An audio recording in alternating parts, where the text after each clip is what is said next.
بسم اللہ الرحمن الرحیم الحمدللہ الذی انزل القرآن والصلاة والسلام علی رسولہ الذی بلغ القرآن اما بعد۔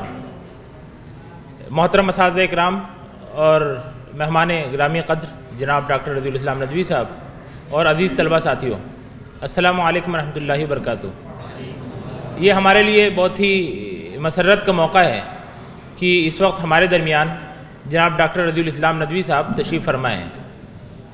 انجمن طلبہ قدیم کی جانب سے جامع الفلاح کی مجلس شورا کے اس اجلاس کے موقع پر اس توسیعی لیکچر کا اہتمام کیا گیا ہے۔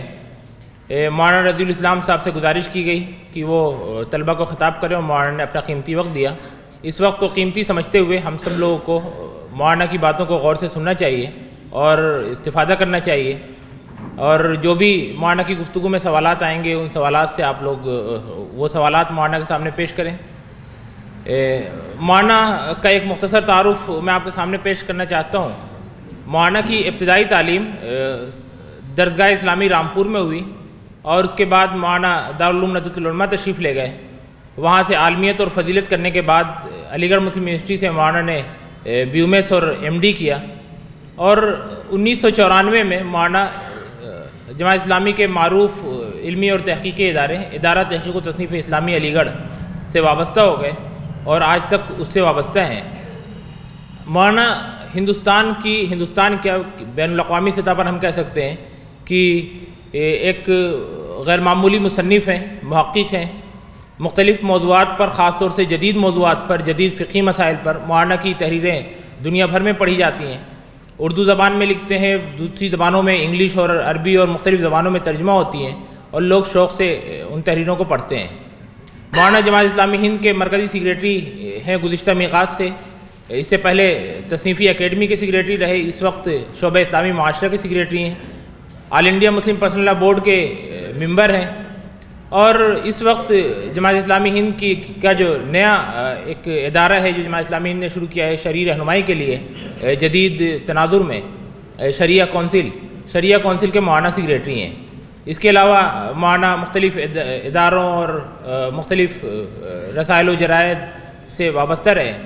یہ ہمارے لیے بہت ہی اچھا موقع ہے کہ مولانا سے کی گفتگو سنیں، مولانا کی شخصیت سے استفادہ کریں اور اپنے ذہن میں جو بھی سوالات آئیں۔ اس وقت فکر اسلامی کے چند اہم موضوع جو اس وقت دنیا بھر میں فکر اسلامی کے حوالے سے زیر گفتگو ہیں، ان موضوعات پر مولانا کا خطاب ہوگا۔ آپ لوگ ان کو غور سے سماعت فرمائیں اور زیادہ سے زیادہ استفادہ کرنے کی کوشش کریں۔ میں مولانا سے گزارش کرتا ہوں کہ وہ توسیعی خطاب فرمائیں۔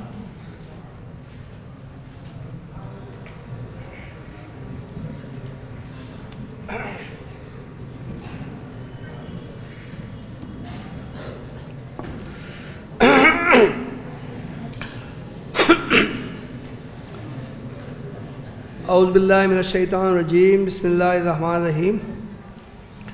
وما كان المؤمنون لينفروا كافة فلولا نفر من كل فرقة منهم طائفة ليتفقهوا في الدين ولينذروا قومهم إذا رجعوا إليهم لعلهم يحذرون۔ صدق اللہ العظیم۔ محترم اساتذہ کرام اور عزیز طلبہ، جامع الفلاح میں میرا اپنے زمانے طالب علمی سے ہی آنا جانا رہا ہے مستقل۔ جب یہاں مولانا عبدالبر اثری فلاحی استاد تھے تو ان سے میرا بہت قریبی تعلق تھا، تو ان کے پاس آنا جانا ہوتا تھا۔ فلاح میں منعقد ہونے والے بعض سیمیناروں میں بھی میں نے شرکت کی ہے، اور ادھر کچھ سالوں سے 6-7-8 سال سے مجھے منتظمہ کے اجلاس میں ہر سال 2 مرتبہ آنا ہوتا ہے۔ آج کل سوشل میڈیا کا زمانہ ہے، تو مجھے امید ہے کہ آپ حضرات میں سے بھی خاصے لوگ سوشل میڈیا سے بھی مجھ سے فیس بک، واٹس ایپ وغیرہ سے بھی جڑے ہوں گے، اور اس طرح بھی ہمارا آپ سے قریبی رابطہ ہوگا۔ اس وقت میں آپ حضرات کے سامنے فکر اسلامی کیا ہے، اس کی تاریخ سرسری طور سے میں بیان کروں گا، اور اس کے بعد آخر میں اس وقت فکر اسلامی کو درپیش کیا چیلنجز ہیں یا خاص طور سے کیا موضوعات ہیں جن پر کام کرنے کی ضرورت ہے۔ تو پہلا سوال ہے کہ فکر اسلامی کیا ہے؟ ظاہر ہے کہ یہ تو بتانے کی ضرورت نہیں ہے آپ حضرات کے سامنے کہ فکر عربی زبان کا لفظ ہے، مادہ کیا ہے اور اس کے استعمالات کیا ہیں، لغوی طور سے اس کے کیا معنی ہیں، کن معنی میں استعمال ہوتا ہے، یہ سب بیان کرنے کی ضرورت نہیں۔ ظاہر ہے کہ فکر کے لفظی معنی ہیں غور فکر کرنا، لیکن جب ہم بطور اصطلاح فکر اسلامی کا لفظ استعمال کرتے ہیں تو اس سے وہ مراد نہیں ہوتا ہے۔ فکر اسلامی سے مراد کیا ہے بطور اصطلاح، اس کو ہم ایک کہہ سکتے ہیں کہ ایک حدیث پیش کروں گا، اس میں اس کا جو مضمون ہے، جو خلاصہ ہے، وہ حقیقت میں فکر اسلامی کی ایک جامع تعبیر ہے۔ ایک مشہور حدیث ہے، ہمارے سامنے آتی رہتی ہے کہ اللہ کے رسول صلی اللہ علیہ وسلم نے فرمایا ان اللہ یبعث لہذہ الامہ علی رأس کل 100 سنہ من یجدد لہا دینہا۔ اللہ تعالیٰ ہر 100 سال کے کنارے اس امت کے لیے ایسے شخص کو یا ایسے لوگوں کو بھیجتا ہے جو اس کے دین کی تجدید کرتے ہیں۔ اس حدیث کی تشریح میں بہت سے مضامین بیان کیے گئے ہیں۔ رأس 100 سنہ سے مراد کیا ہے؟ کیا یہ جو ہم ہجری سال بولتے ہیں کہ 101 ہجری، 201 ہجری، 301 ہجری، کیا وہ مراد ہے راس سے، یا یہ کہ اس سے مراد ہر زمانہ ہے، ہر دور ہے؟ تو اس کی محدثین نے مختلف تشریحات کی ہیں۔ میں اس وقت بتاتا ہوں کہ اس میں جو کہا گیا ہے من یجدد لہا دینہا، تو دین کی تجدید سے مراد کیا ہے؟ کیا دین وہ کبھی پرانا ہو جاتا ہے کہ اس کو نیا کرنے کی ضرورت رہتی ہے؟ تو ظاہر ہے یہ مراد نہیں ہے، بلکہ یہاں مراد ہے کہ مختلف زمانے کے اثرات سے اسلام کی تعلیمات، اسلام کی حقیقی تعلیمات پر جو پردہ پڑنے لگتا ہے، بیرونی افکار کے نتیجے میں جو اسلام کی غلط تعبیرات کی جانے لگتی ہیں، اور اسلام کے جو دشمن ہیں، جو اس کے ہوا خواہ ہیں، وہ اس کے بارے میں جیسی الٹی سیدھی باتیں کہنے لگتے ہیں، ان کی وضاحت کے لیے، اسلام کی تعلیمات صحیح طریقے سے پیش کرنے کے لیے جو اعتراضات اسلام پر کیے جانے لگتے ہیں، ان کا جواب دینے کے لیے جو کوششیں کی جاتی ہیں، ان کو تجدید دین سے تعبیر کیا جاتا ہے۔ اس تعبیر کی وضاحت ایک دوسری حدیث سے ہوتی ہے۔ اللہ کے رسول صلی اللہ علیہ وسلم کا ارشاد ہے یحمل ھذا العلم من کل خلف عدول ینفون عنہ تحریف الجاہلین وانتحال المبتلین وتاویل الغالین۔ اس علم کو اٹھانے والے ہر دور میں ایک کے بعد دوسرے ایسے انصاف پرور، عدل پرور لوگ آتے ہیں جو 3 کام انجام دیتے ہیں۔ وہ جاہلین، اسلام سے ناواقف لوگ جو کچھ تحریفات دین میں کر دیتے ہیں، اور جو باطل پسند، جو اسلام کے دشمن، جو چیزیں گڑھ کے اسلام کے بارے میں جو غلط باتیں منسوب کر دیتے ہیں، اور غلو کرنے والے جو ہوتے تو اسلام کے نام لیوا ہی ہیں، لیکن اپنے وہ غلو پسند رویے کی وجہ سے ایسی باتیں اسلام کی طرف منسوب کر دیتے ہیں جو جن کا کہ حقیقی اسلام سے تعلق کوئی نہیں ہوتا ہے۔ تو یہ لوگ جو آتے ہیں وہ ان 3 کاموں کو انجام دیتے ہیں۔ یہ جو پہلی حدیث میں جس چیز کو تجدید دین سے تعبیر کیا گیا ہے، دوسری حدیث میں اسی کے 3 مختلف پہلو بیان کیے گئے ہیں۔ تو حقیقت میں اسلام کے بارے میں ان 3 پہلوؤں سے کام کرنا یہ فکر اسلامی کا کام قرار پاتا ہے۔ فکر اسلامی کا مطلب یہ نہیں ہے کہ اسلام کی کسی تعلیم کو سپاٹ انداز میں بیان کر دیا جائے۔ اسلام میں کتنی نمازیں فرض کی گئی ہیں؟ 5 فرض کی گئی ہیں۔ نماز پڑھنے سے پہلے وضو کرنا ضروری ہے۔ اسلام میں روزے فرض کیے گئے ہیں۔ یہ تعلیمات ایک عام تعلیمات ہیں۔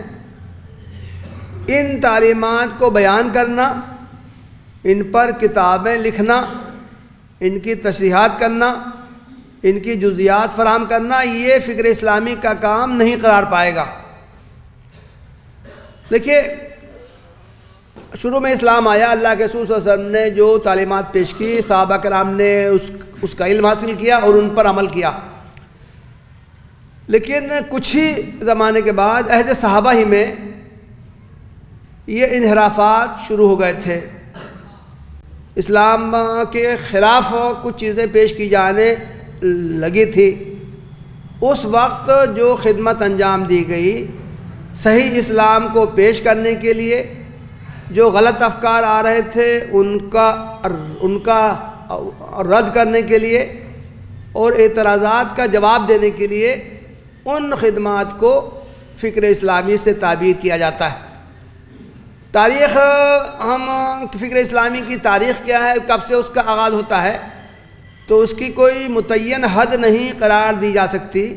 لیکن جن لوگوں نے فکر اسلامی پہ لکھا ہے، ان لوگوں نے یہ کہا ہے کہ فکر اسلامی کا آغاز حضرت علی کے دور سے ہوتا ہے۔ وہ کہتے ہیں کہ خوارج کا فتنہ بہت عروج پر ہوا تھا۔ خوارج نے امت کے بہت بڑے طبقے کو اسلام سے خارج قرار دینا شروع کر دیا تھا۔ انہوں نے کہا تھا کہ ان الحکم الا اللہ۔ اس آیت کی روشنی میں انہوں نے کہا کہ جو لوگ یہ حضرت علی اور حضرت معاویہ رضی اللہ عنہما کے جو صفین میں جنگ ہوئی تھی، اس کے بعد جو تحکیم کا واقعہ ہوا تھا، اس کے نتیجے میں ایک گروپ وجود میں آیا۔ اس نے کہا کہ نہیں، انسانوں کے ذریعے تحکیم بالکل حرام ہے، جائز نہیں ہے، یہ شرک ہے۔ تو اس وقت یہ خوارج کا جو فتنہ اٹھا تھا، اس کا رد حضرت علی رضی اللہ عنہ نے عملاً کیا، ان سے مارکارائی کی، اور انہوں نے اس کی فکر کو کنڈم کرنے کے لیے بھی بہت سی وضاحتیں کی۔ چنانچہ ان کے بارے میں ایک روایت آتی ہے کہ کسی نے ان سے پوچھا کہ کیا یہ دین سے خارج ہیں، کیا یہ بے دین ہیں، کیا ان کا اسلام سے کوئی تعلق نہیں؟ حضرت علی نے کہا کہ نہیں، یہ ہمارے ہی بھائی ہیں، ان کی فکر میں کچھ کجی آ گئی ہے، کچھ گمراہی آ گئی ہے، وہ غلط باتیں کہنے لگے ہیں۔ آگے ایک اور فرقہ وجود میں آیا جس کو خوارج سے تعبیر کیا جاتا ہے۔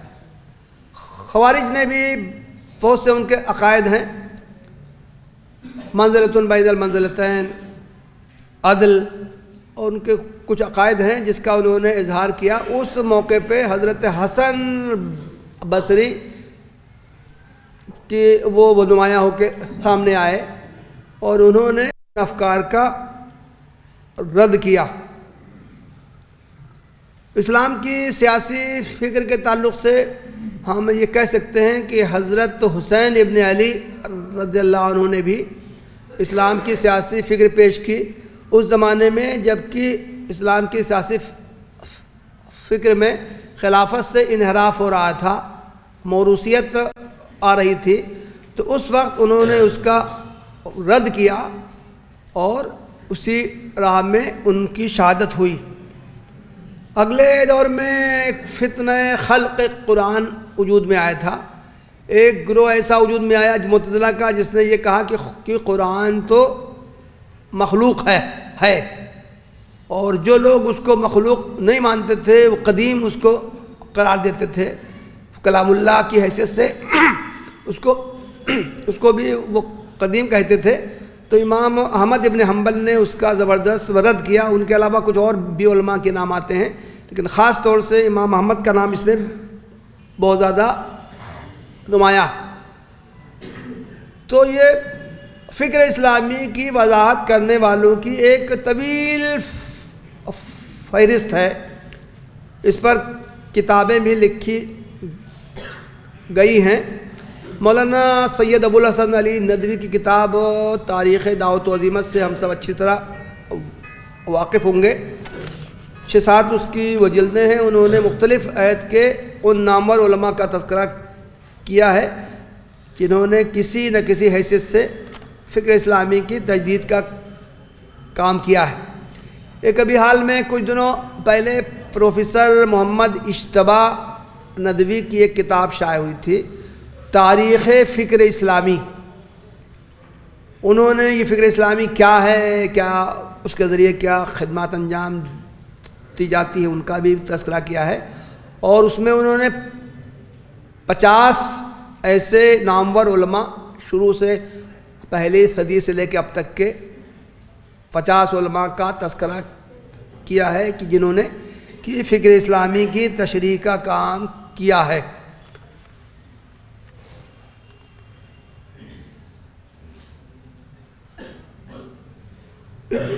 نام میں چند نام لے دیتا ہوں۔ حضرت عمر ابن عبدالعزیز، ابن شہاب ظہری، ائمہ اربعہ کا نام آتا ہے، ابو الحسن عشری، ابو منصور ماتوریدی، ابن حزم اندلسی، امام الحرمین جوینی، امام غزالی، فخر الدین رازی، عز ابن عبدالسلام، امام نووی، علامہ ابن تیمیہ، علامہ ابن قیم، امام شاطبی، سیوطی، احمد ابن عبدالحد السرہندی، شاہ ولی اللہ محدث دہلوی، محمد ابن عبدالوہاب، امام شوکانی، صدیق حسن خان، علامہ محمد اقبال۔ یہ چند نام میں نے سرسری لکھ لیے ہیں۔ بہت سے نام فہرست و تیار کی جائے تو بہت سے نام آ سکتے ہیں۔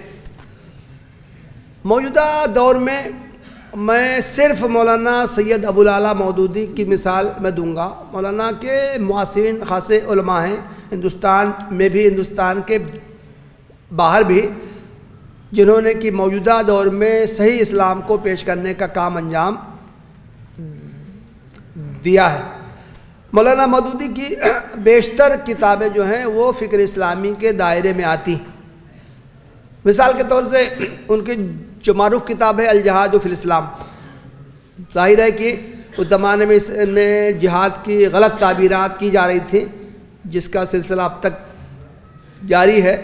مولانا مودودی نے اس پر بہت تفصیل سے لکھا اور مبسوط طریقے سے اسلام میں جہاد کی حقیقت کو انہوں نے واضح کیا۔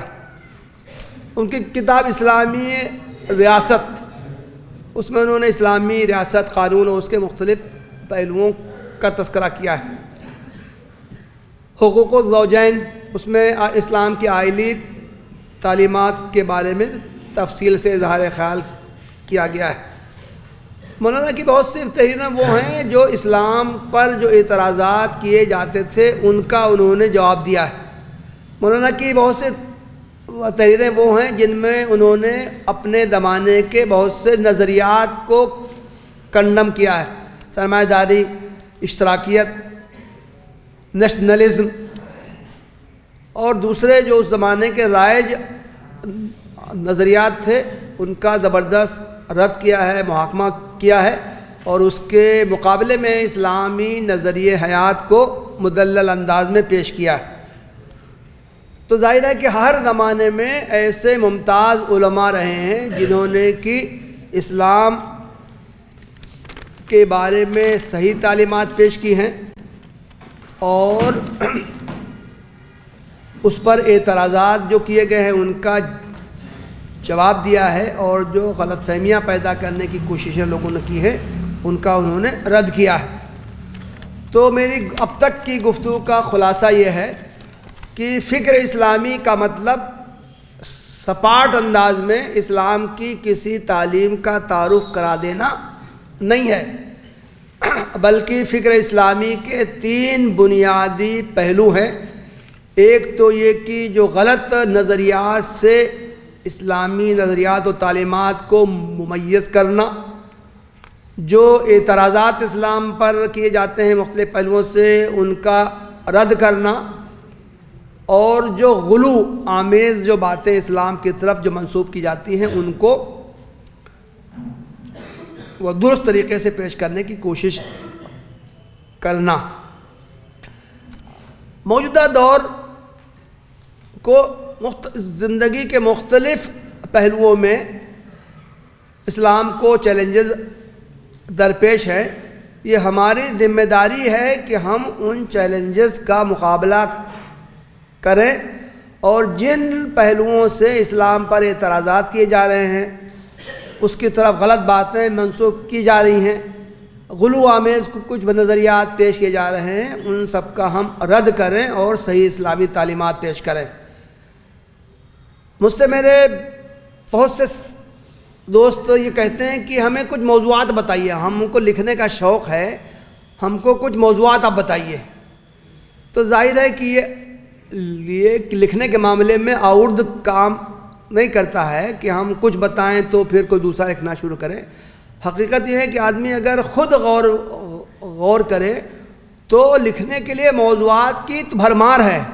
کسی روز کا آپ اخبار اٹھا کے دیکھ لیجئے، اخبار پر ایک نظر ڈال کے اخبار کو آپ جب بند کریں گے اس سے موضوعات آپ کے سامنے آئیں گے کہ اسلام کی غلط تعبیرات اور غلط تشریحات کے تعلق سے جو اس میں مواد ہوتا ہے، بہت سے موضوعات آپ کو ملیں گے جن میں کہ اسلام کی صحیح تعلیمات کو عام کرنے کی ضرورت ہے۔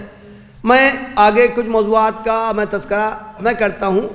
ہر موضوع یہ تقاضا کرتا ہے کہ ہم اس پر کچھ نہ کچھ لکھیں اور اسلام کی صحیح تعبیر اور تشریح کو پیش کریں۔ ہم یہ کام کریں گے تو حقیقت میں ہم فکر اسلامی کو پیش کرنے والے ہوں گے۔ مثال کے طور سے سب سے پہلے عقیدے کا موضوع آتا ہے۔ ہم سب جانتے ہیں کہ اسلام کی بنیاد 3 عقائد پر ہے: توحید، رسالت، آخرت۔ ان تینوں یہ تینوں جو عقائد ہیں اس پر مختلف پہلوؤں سے لکھنے کی ضرورت ہے۔ خدا ہے، اس کے دلائل پیش کیے جائے۔ یہ کہنا کافی نہیں ہے کہ اسلام کا عقیدہ ہے کہ توحید کو مانا جائے۔ ایک شخص کو جانتا ہی نہیں ہے وہ توحید کیا۔ ہم جو مسلمانوں کے گھروں میں پیدا ہوئے ہیں وہ تو توحید کے لفظ سے آشنا ہیں۔ ایک شخص جس کو اسلام کے بارے میں کچھ نہیں ہے اس کے سامنے یہ واضح کیا جائے کہ خدا کی ضرورت ہے، خدا کا عقیدہ رکھے بغیر ایک انسان کی زندگی کیسے گزرتی ہے، اور خدا کا عقیدہ رکھنے کے بعد ایک شخص کی زندگی کیسے ہو جاتی ہے، دونوں میں زمین و آسمان کا فرق ہوتا ہے۔ تو گویا کہ عقلی استدلال کرنے کی ضرورت ہے۔ موجودہ دور میں الحاد بہت بڑے فتنے کی شکل میں ہمارے سامنے آیا ہے۔ اچھے خاصے پڑھے لوگ جو کہ عصری علوم میں موضوعات میں بہت ماہر ہیں، لیکن وہ ان موضوعات پر وہ کبھی غور ہی نہیں کرتے ہیں۔ یہ کائنات اپنے آپ وجود میں آ گئی ہے یا کسی نے وجود میں بخشا ہے، وجود میں بخشنے والے ایک ہی ذات ہے یا بہت سے یہ ذاتیں ہیں، ان موضوعات پر زندگی بھر وہ غور ہی نہیں کرتے ہیں۔ ایک کتاب کا میں تذکرہ کروں گا، مولانا وحید الدین خان کی کتاب ہے علم جدید کا چیلنج۔ ہمیں سے ہر طالب علم کو اس کتاب کو لازماً پڑھنا چاہیے۔ اس کتاب کی خوبی یہی ہے کہ مولانا نے ان عقائد، اسلام کے بنیادی عقائد کا تعارف عقلی انداز میں کرایا ہے، اور بہت تو چھوٹی چھوٹی کی مثالوں کے ذریعے بہت سہل انداز میں انہوں نے ان عقائد کا اس بات کیا ہے۔ ایک موضوع ہوتا ہے کہ اسلام ہی کیوں؟ دوسرے مذاہب ہیں تو ان کے میں اسلام، کوئی شخص اسلام ہی کا حامل کو ہو، اسلام ہی کو وہ قبول کیوں کرے؟ عام طور سے وحدت ادیان کی بات کی جاتی ہے۔ جس سماج میں ہم رہتے ہیں وہ تکثیری سماج ہے، مختلف مذاہب کے لوگ رہتے ہیں، تو یہاں کا انٹلیکچوئل جو طبقہ ہے وہ چاہتا ہے کہ لوگوں میں منافرت نہ ہو، مل جل کے رہیں، بھائی چارگی کے ساتھ رہیں، اس لیے عام طور سے وہ وحدت ادیان کی بات کرنے لگتے ہیں۔ تمام مذاہب برحق ہیں، الگ الگ راستے ہیں، ایک ہی منزل تک وہ لے جانے والے ہیں، ہر مذہب میں اچھی اچھی باتیں ہوتی ہیں، ہر مذہب کے ماننے والے اپنے مذہب ہی پر عمل کریں، اس طرح کی باتیں کہی جاتی ہیں۔ موجودہ دور کا ایک اہم موضوع، کلامی موضوع ہوتا ہے کہ اسلام ہی کیوں، دیگر مذاہب کے مقابلے میں اسلام قبول کرنا کیوں انسان کے لیے ضروری ہے۔ ابھی ایک فتنہ اٹھا ہے، جو لوگ سوشل میڈیا سے ان کا رابطہ ہے، ابراہیمی مذہب، براہیمک فیتھ، اس نام سے ایک تصور کو ڈیولپ کرنے کی کوشش کی جا رہی ہے۔ یورپ سے اس کی آواز اٹھی ہے اور عالم عرب میں بھی اب اس کا پرچار کیا جانے لگا ہے۔ گویا کہ اسلام، یہودیت اور عیسائیت تینوں حضرت ابراہیم علیہ السلام کو اپنا جد امجد مانتے ہیں، اس لیے ایسے افکار اور تصورات، عقائد کا ایک مجموعہ تیار کیا جائے جس پر یہ تینوں مذہب کے ماننے والوں کا اتفاق ہو جائے، تو گویا کہ ہم آہنگی عالمی سطح پر یہ پیدا کی جا سکتی ہے۔ یہ بھی موجودہ دور کا فتنہ ہے، اس کو ایڈریس کرنے کی ضرورت ہے۔ حضرت محمد صلی اللہ علیہ وسلم پر ایمان لانا کیوں ضروری ہے، یہ بھی ایک موجودہ دور کا عقیدے کے حساب سے بہت اہم موضوع۔ بہت سے مسلم دانشور ہیں جو یہ بات کہتے ہیں۔ قرآن میں 2 یا 3 مقامات پر اس طرح کی آیت آئی ہیں، ان الذین آمنوا والذین ہادوا والنصارى والصابئین والمجوس من آمن منہم باللہ والیوم الآخر۔ مختلف مذاہب کا تذکرہ کیا گیا ہے اور یہ کہا گیا ہے کہ ان میں سے جو لوگ ایمان لائیں، اللہ پر ایمان لائیں اور آخرت پر ایمان لائیں، تو ان کو آخرت میں نجات ملے گی، کامیابی ملے گی، جنت ملے گی۔ اس طرح کی آیت سے وہ لوگ یہ کہتے ہیں کہ گویا کہ حضرت محمد صلی اللہ علیہ وسلم پر ایمان لانا ضروری نہیں ہے۔ ہر ان مذاہب والے اپنے اپنے مذہب کی تعلیمات پر عمل کر لیں، اپنے اپنے پیغمبروں کو مان لیں تو ان کی اخروی نجات ہو سکتی ہے۔ یہ بات بہت سے مسلم دانشوروں کی طرف سے بھی یہ بات کہی جاتی، تو ضرورت ہے کہ اس کا رد کیا جائے۔ اخروی طور سے نجات کے لیے آخری رسول حضرت محمد صلی اللہ علیہ وسلم پر ایمان لانا ضروری ہے۔ ان پر ایمان لائے بغیر، چاہے آدمی تمام انبیاء پر ایمان رکھتا ہو، اگر وہ آخری رسول حضرت محمد صلی اللہ علیہ وسلم پر ایمان نہیں لائے گا تو اس کا ایمان معتبر نہیں ہے اور آخرت میں اس کی نجات ممکن نہیں ہے۔ ایک بحث یہ ادھر کچھ تدر اٹھی ہے کہ اللہ کے رسول صلی اللہ علیہ وسلم جو خاتم النبیین ہیں، ان کا اسوہ حسنہ تو ہے لیکن اسوہ کاملہ نہیں ہے۔ یہ بحث ادھر بعض لوگوں کی طرف اٹھائی گئی ہے، بلکہ انہوں نے اس سے آگے پڑھ کے کہا ہے کہ بعض معاملات میں حضرت آخر رسول حضرت محمد صلی اللہ علیہ وسلم کے مقابلے میں حضرت عیسیٰ علیہ السلام کا اسوہ موجودہ دور میں قابل عمل ہے، اس کو اختیار کرنا چاہیے۔ تو اس طرح کی باتیں چاہے جتنے پاکیزہ جذبے سے کہی گئی ہوں، لیکن وہ ان سے گمراہی کا اندیشہ رہتا ہے، اس لیے اس کو بھی واضح کرنے کی ضرورت ہے کہ اس سے ختم نبوت کے عقیدے پر ضرب لگتی ہے۔ اللہ کے رسول صلی اللہ علیہ وسلم کا اسوہ حسنہ بھی ہے اور اسوہ کاملہ بھی ہے۔ ایک بحث یہ آتی ہے کہ حدیث اور سنت میں کیا فرق ہے؟ تو ہم سب یہ جانتے ہیں کہ یہ سنت کو محدثین کے نزدیک اس کے معنی کچھ ہیں، فقہا کے نزدیک اس کے معنی کچھ ہیں، اور بعض پہلوؤں سے حدیث اور سنت میں فرق کیا گیا ہے۔ وہ سب باتیں صحیح ہیں، لیکن یہ کہ سنت کو ثابت کرنے کے مقصد سے حدیث کا بالکل انکار کر دیا جائے کہ حدیث تو خبر واحد ہے اور وہ کسی بھی معاملے میں اس کو قبول کرنا ضروری نہیں ہے۔ احادیث کو رد کیا جا سکتا ہے، بلکہ اس سے آگے پڑھ کر بعض لوگوں نے یہ کہا ہے کہ اللہ کے رسول صلی اللہ علیہ وسلم کا تو منصب یہ تھا ہی نہیں کہ وہ اپنی طرف سے کچھ دین کی باتیں پیش کریں اور اپنی امت سے ان پر عمل کرنے کا مطالبہ کریں۔ اللہ کے رسول صلی اللہ علیہ وسلم کا منصب تو بس یہ تھا کہ جو قرآن ہے، جو وحی ہے، وہ اللہ کے بندوں تک پہنچا دے۔ ان کا کام مکمل ہو گیا، اور ہر زمانے کے لوگ اپنے اپنے زمانے کے اعتبار سے اس کی تعبیر و تشریح کا کام انجام دیتے رہیں گے۔ موجودہ دور میں ایک سوال یہ بھی بہت اہم سوال ہے، اس پر بھی کام ہونا چاہیے کہ کلچر اور سنت میں کیا فرق ہے۔ جن چیزوں کا تعلق عادات سے ہے، رہن سہن سے ہے، لباس سے ہے، کیا ان کا اختیار کرنا ضروری ہے؟ کیا وہ چیزیں دین کا حصہ ہیں؟ محبت اور چیز ہے، جس شخص سے محبت ہوتی ہے اس کی چیزیں آدمی اختیار کرنے کی کوشش کرتا ہے۔ تو اللہ کے رسول صلی اللہ علیہ وسلم سے محبت کا تقاضا ہے کہ ہم آپ کے ذریعے جو کچھ ہمیں ملا ہو، چاہے وہ عادات کے قبیل سے ہو، وہ اس کو بھی ہم اختیار کریں۔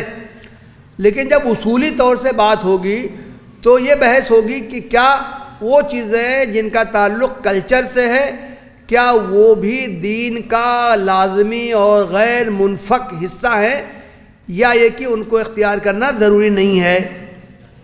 یہ میں نے آپ کو کچھ چیزیں بتائی ہیں جن کا تعلق کہ عقائد سے ہے۔ اسی طرح کے بہت سے مسائل موجودہ دور میں عبادات کے تعلق سے پیدا ہوئے۔ ہم سب جانتے ہیں کہ دن رات میں 5 وقت کی نمازیں فرض کی گئی ہیں، اس کے مختلف اوقات بیان کیے گئے ہیں۔ موجودہ دور میں ایسی دنیایں بھی ڈسکور ہوئی ہیں جہاں کی 6 مہینے کی رات ہوتی ہے، 6 مہینے کے دن ہوتے ہیں۔ تو وہاں ان عبادات پر عمل کیسے کیا جائے گا؟ وہاں نمازیں کیسے پڑھی جائیں گی؟ وہاں روزے کیسے رکھے جائیں گے؟ تو یہ وہ موضوعات ہیں جو اس وقت اس کا تقاضا کرتے ہیں۔ علماء نے اس پر کچھ غور بھی کیا ہے اور کچھ انہوں نے رائے دی ہیں۔ ابھی میں نے 2 دن پہلے ایک پوسٹ لکھی تھی کہ حالت اقامت میں مقیم کے لیے 2 وقت کی نمازیں پڑھنا جائز نہیں ہے، اور اگرچہ ایک حدیث سے یہ ثابت ہوتا ہے کہ اللہ کے رسول صلی اللہ علیہ وسلم نے من غیر خوف ولا سفر یا من غیر خوف ولا مطر، آپ نے اقامت کی حالت میں بھی نماز پڑھی ہے، لیکن اس کو استثناء کے درجے کہ رکھنا چاہیے، اس کو معمول نہیں بنا لینا چاہیے۔ تو اس پر ہمارے ایک دوست نے یہ کمنٹ کیا کہ بعض ممالک ایسے ہیں جہاں صرف 4 گھنٹے کا دن ہوتا ہے، تو وہاں کے اہل حدیث علماء نے اس پر عمل کرنے کا فتویٰ دیا ہے، فیصلہ کیا ہے کہ وہاں یہ 2 نمازیں ظہر عصر کی اور مغرب عشاء کی جمع کر کے پڑھ لی جائیں۔ وہ اس حدیث سے استدلال کرتے ہیں۔ خلاصہ یہ کہ عبادات کے تعلق سے بھی متعدد ایسے مسائل ہمارے سامنے آئے ہیں جو نئے حالات کی دین ہیں۔ عہد نبی میں اس کا کوئی تصور نہیں تھا، تو چونکہ یہ نئے حالات میں وہ سوالات پیدا ہونے ہیں، اس لیے ان کا دین کے بنیادی نصوص کی روشنی میں ان کا جواب فراہم کرنا ضروری ہے۔ معاشرتی اور آئلی زندگی میں بہت سے مسائل ہیں جو کہ ان پر بہت زیادہ بحث و مباحثہ ہوتا ہے، اور وہ بھی متعین طور سے ان پر غور و فکر کر کے کوئی ایک رائے پیش کرنے کی ضرورت محسوس ہوتی۔ مثال کے طور سے جو احادیث میں اور فقہا نے اب تک جو بحثیں کی ہیں، ان سے تو یہ معلوم ہوتا ہے کہ عورت کا دائرہ کار اس کا گھر ہے۔ کوئی عورت چاہے مالدار ہو، لیکن اس کی بھی ذمہ داری معاشی شوہر کو اٹھانی ہے۔ ایک غریب شوہر ہے، اس کی بیوی مالدار ہے، لیکن ایسا نہیں ہے کہ مالدار عورت ہی کو خرچ کرنا ہے، بلکہ غریب شوہر کی ذمہ داری ہے کہ وہ اپنے مالدار عورت کی وہ کفالت کرے. گویا کہ عورت کو گھر سے نہیں نکلنا ہے باہر، گھر ہی میں رہنا ہے اور گھر میں رہتے ہوئے بچوں کی تربیت کرنی ہے. لیکن موجودہ حالات بالکل بدل گئے ہیں. اب عورتوں کی بہت سی مصروفیات گھر سے باہر انجام پاتی ہے. لڑکیاں تعلیم حاصل کرنے کے لیے نکلتی ہیں، کالج جاتی ہیں، اسکول جاتی ہیں. تعلیم حاصل کرنے کے بعد ملازمت کے ان کے مسائل ہیں. تعلیم کے دوران بھی، ملازمت کے دوران بھی اختلاط کا مسئلہ ہوتا ہے. تو یہ جو مرد عورتوں کے درمیان جو انٹریکشن ہوتا ہے وہ کہاں تک جائز ہے، کہاں تک اس کی اجازت ہے، یہ مسائل بھی ہیں جو کہ قدیم فقہی لٹریچر سے حل نہیں کیے جا سکتے. موجودہ دور کا آئلی زندگی کا ایک اہم مسئلہ ہے جس کو خلا کہا جاتا ہے. بے شمار مسائل میرے پاس آتے ہیں کہ نکاح کے بعد زوجین میں انبن ہو گئی ہے، اب وہ بیوی کسی بھی صورت میں شوہر کے ساتھ رہنے پر تیار نہیں ہے. وہ شوہر سے خلا کا مطالبہ کرتی ہے تو شوہر کہتا ہے میں تمہیں طلاق نہیں دوں گا، خلا نہیں دوں گا، تم چاہے جو کر لو. 10 سال 15 سال ہو جاتے ہیں، بیوی شوہر الگ رہتے ہیں لیکن ان کے درمیان علیحدگی کی کوئی صورت نہیں بنتی ہے. ایک صاحب نے اپنی بیٹی کا اسی طرح کا واقعہ مجھ کو یہ لکھا تو کہا کہ ہر ممکن کوشش میں نے کر لی ہے، دارالقضاء سے بھی رجوع کر لیا ہے، کیا یہ جائز ہو سکتا ہے کہ میں سماج کے کچھ لوگوں کو اکٹھا کروں اور ان میں اعلان میں کر دوں کہ اب ہماری بیٹی کا تعلق فلاں مرد سے نہیں ہے، تو کیا یہ جائز ہوگا؟ ہم نے ان کو جواب دیا جو روایتی فقہ جواب دیتے ہیں کہ نہیں، ایسا تو نہیں جائز ہے، دارالقضاء کے ذریعے فسخ کیا جا سکتا ہے. لیکن آج کل دارالقضاء کے ذریعے بھی نکاح کو فسخ کرنے میں بڑی پیچیدگیاں ہیں.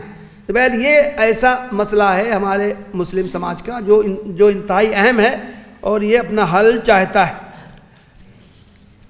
یتیم پوتے کی وراثت کا مسئلہ ہے. ہم سب جانتے ہیں کہ تمام فقہا یہ کہتے ہیں کہ جائز نہیں ہے. ادھر کچھ آوازیں ایسی اٹھنے لگی ہیں کہ یتیم پوتا بھی وراثت کا مستحق ہو سکتا ہے. اس تعلق سے ایک رائے یہ بھی آئی ہے کہ باپ کے انتقال ہوتے ہی دادا کے لیے اجباری وصیت کا قانون ایک بنا دینا چاہیے. بعض ممالک میں یہ قانون، مسلم ممالک میں یہ قانون بن بھی گیا ہے کہ لازماً دادا کو پوتے کے حق میں وصیت کرنی ہے اگر اس کے کسی بیٹے کا انتقال ہو گیا ہے. تو گویا کہ یہ مختلف صورتیں ہیں کہ جو یتیم پوتا اگر واقعی ضرورت مند ہے، غریب ہے، تو اس کو فائدہ پہنچانے کی دادا سے کچھ صورتیں تجویز کی جا رہی ہیں. ایک دائرہ بہت وسیع ہے، اس میں تحقیق کی، لکھنے کی ضرورت بہت زیادہ ہے. وہ ہے وہ تکثیری سماج. ایک ایسے سماج میں جہاں مختلف مذاہب کے لوگ رہتے ہیں، ان کے درمیان تعامل ایک دوسرے سے کیسے ہو، اس پر اب تک بہت کم لٹریچر پیدا ہوا ہے، وجود میں آیا ہے. ابھی ادھر ہر کسی غیر مسلم کا جب کوئی تہوار آتا ہے تو اس موقع پر بار بار یہ سوال کیے جاتے ہیں کیا غیر مسلم کو اس کے تہوار پر مبارکباد دی جا سکتی ہے؟ اب تک کا روایتی موقف جو ہے کہ تمام تہوار شرک پر مبنی ہیں، مشرکانہ عقائد پر مبنی ہیں، اس لیے ان میں مبارکباد دینا گویا کہ شرک میں تائید کرنا ہے. کیا ان کی سماجی تقریبات میں شرکت کیا ان کی سماجی تقریبات میں شرکت کی جا سکتی ہے؟ کیا غیر مسلموں کے ہدایہ جو وہ تہوار کے موقع پر دیتے ہیں کیا انہیں قبول کیا جا سکتا ہے؟ یہ وہ سوالات ہیں جو ہر موقع پر اس طرح یہ سامنے آتے ہیں اور ان تمام سوالات کے کئی طرح کے جوابات آتے ہیں جو کنفیوژن پیدا کرتے ہیں. بعض جو روایتی علماء ہیں اس کو حرام کہتے ہیں، ناجائز ہے، شرک میں تعاون ہے، اور کچھ علماء اس کے جواز کی بعض صورتیں بیان کرتے ہیں۔ اسی طرح تکثیری سماج میں کے کچھ سوالات اس سے ہوتے اسلامی ریاست کے تعلق سے ہوتے ہیں۔ اسلامی ریاست میں غیر مسلموں کے حقوق کیا ہوں گے؟ کیا وہ رائے دینے کا حق ان کو ہوگا کہ نہیں ہوگا؟ کیا وہ ملازمتوں میں ان میں وہ شریک ہو سکتے ہیں کہ نہیں ہو سکتے ہیں؟ کیا وہ فوجی خدمات انجام دے سکتے ہیں کہ نہیں؟ جزیہ کی جو مشروعیت ہے وہ فوجی خدمات سے استثناء کی وجہ سے ہے، لیکن اگر غیر مسلم کہیں کہ نہیں ہم فوجی خدمات انجام دیں گے تو کیا وہ فوجی خدمات انجام دے سکتے ہیں؟ کیا مسلمان غیر اسلامی ریاست میں وہ رہ رہا ہو تو کیا وہ وہاں فوجی خدمت انجام دے سکتا ہے؟ اور آخر میں یہ کہ بہت سے موضوعات اس وقت معاشیات کے میدان میں اٹھے ہیں جس پر کہ بہت زیادہ کام کرنے کی ضرورت ہے۔ شیئر مارکیٹ کیا کیا صورتیں جائز ہیں، کیا صورتیں جائز نہیں ہیں؟ مرابحہ کی جو صورت اختیار کی گئی ہے کیا وہ درست ہے یا اس کی بعض صورتیں ناجائز ہیں؟ سودی قرضے کیا اپنے بنیادی ضرورت کے لیے جا سکتے ہیں؟ انشورنس جائز ہے کہ نہیں جائز ہے؟ بعض اس طرح کے قدیم فتاویٰ موجود ہیں کہ سود کسی کے پاس ہو تو وہ ٹیکس، انکم ٹیکس وغیرہ میں یا جی ایس ٹی وغیرہ میں اس کو ادا کیا جا سکتا ہے۔ اور تحدید نسل کا ایک موضوع ہے کہ جس کا کہ معاشیت سے تعلق ہے، یہ کہ کیا کوئی شخص جو غریب ہے وہ زیادہ بچوں کی کفالت نہیں کر سکتا ہے تو کیا وہ مستقل فیملی پلاننگ وہ کروا سکتا ہے؟ تو یہ میں نے کچھ موضوعات کا تذکرہ کیا ہے۔ اس طرح کے بہت سے موضوعات ہیں جو موجودہ دور میں یہ پیدا ہوئے ہیں، اور ان کے چونکہ مختلف طرح کی رائے ہیں اس لیے ابھی کوئی حتمی کوئی رائے نہیں ہے۔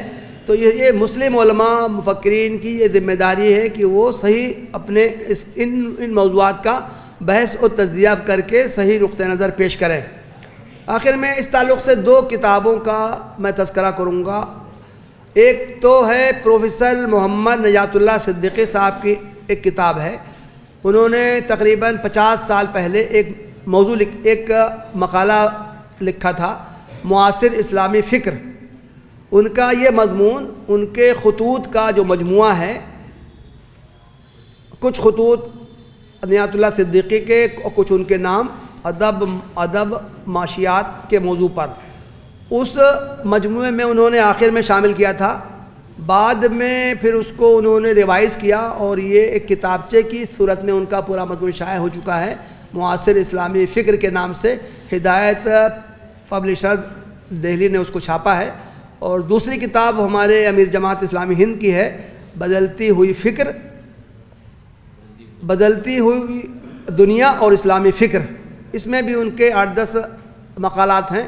ان مقالات میں بھی انہوں نے مختلف یہ پہلوؤں سے عائلی زندگی، معاشی زندگی، معاشرتی زندگی اور مختلف پہلوؤں پر کیا اسلامی فکر ہے جو کہ تحریک اسلامی کو پیش کرنا چاہیے، اختیار کرنا چاہیے، اس پر انہوں نے بہت تفصیل سے لکھا ہے۔ اس کتاب کو بھی ہدایت پبلشرز نے شائع کیا ہے۔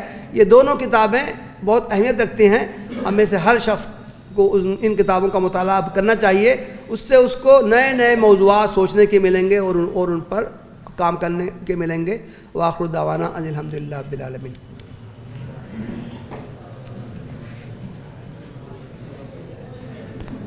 بہت بہت شکریہ ڈاکٹر رضی الاسلام ندوی صاحب کا کہ اس ٹائٹ شیڈول کے بعد بھی مولانا نے اپنا وقت دیا اور بہت ہی فکر انگیز خطاب فرمایا۔ ہماری خواہش تو یہی تھی کہ اور وقت ملتا تاکہ مولانا اور تفصیل سے آپ کے ساتھ گفتگو کرتے اور سوال جواب کا بھی موقع ملتا، لیکن چونکہ 9 بجے سے میٹنگ ہے، وہاں سے بھی کال آ رہی ہے کہ فوراً وہاں پہنچنا ہے۔ تو میں اساتذہ کرام، طلبہ اور اپنے مہمان گرامی قدر کے شکریہ کے ساتھ اس پروگرام کے اختتام کا اعلان کرتا ہوں۔